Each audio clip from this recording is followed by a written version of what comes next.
विराजमान करके उसके पूजन करने से निश्चित भगवत प्राप्ति होती है, क्योंकि बार बार चिंतन बनने लगता है, सेवा का चिंतन बनने लगता है, और कोई उपाय नहीं। उद्धव, वैसे तो योगी कोई कभी निंदित कर्म करता ही नहीं, बहुत ध्यान देने की बात है। भगत, उपासक, योगी कभी कोई पाप कर्म नहीं करता, परंतु यदि कभी उससे प्रमादवश, कुसंगवश कोई ऐसा कार्य बन जाए जिसे पाप कहते हैं, तो वो अन्य कोई प्रायश्चित न करे, जो साधना कर रहा है उसी से भस्म हो जाएगा। नाम जप, नाम कीर्तन, भगवत कथा, लीला श्रवण गायन, इसी से सारे पाप भस्म हो जाएंगे।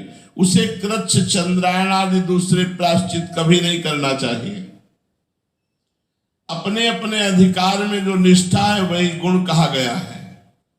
इस गुण दोष और विधि निषेध के विधान से यही तात्पर्य निकलता है कि किसी प्रकार विषयासक्ति का परित्याग हो जाए, बस विषय आसक्ति का परित्याग हो जाए, सारी साधनाओं का फल है। संसार का चिंतन छूटे और भगवान का चिंतन हो, ये हर संप्रदाय, हर साधना का यही उद्देश्य है। संसार का चिंतन छूटे, भगवान का चिंतन हो। कर्म तो जन्म से ही अशुद्ध है, अनर्थ के मूल है। शास्त्र का तात्पर्य उनका नियमन ही है। जहां तक हो सके प्रवृत्ति का संकोच ही करना चाहिए।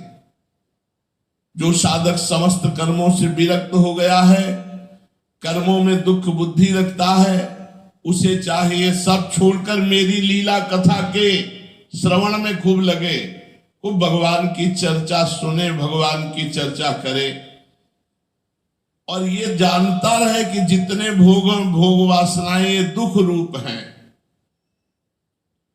किंतु इतना सब जान करके भी जो परित्याग करने में समर्थ ना हो, उसे चाहिए कि उन भोगों को तो भोग ले, परंतु सच्चे हृदय से दुखी होकर भगवान की प्राप्ति के लिए निकले। भजन करना चाहिए, पर ये खान पान, ये दुनिया का प्रपंच हमारा पिंड नहीं छोड़ रहा, दुखी होना चाहिए। जैसे संसारी आदमी जब मनोनुकूल भोग मिलता है तो सुखी होता है, लेकिन भक्त को जब मनोनुकूल भोग मिलता है तो वो दुखी होता है, वो रुदन करता है, हे भगवान कब मैं इस प्रपंच से ऊपर उठूं। उसे सच्चे हृदय से दुखजनक समझे और मन ही मन उसकी निंदा करे तथा अपना दुर्भाग्य समझे। साथ ही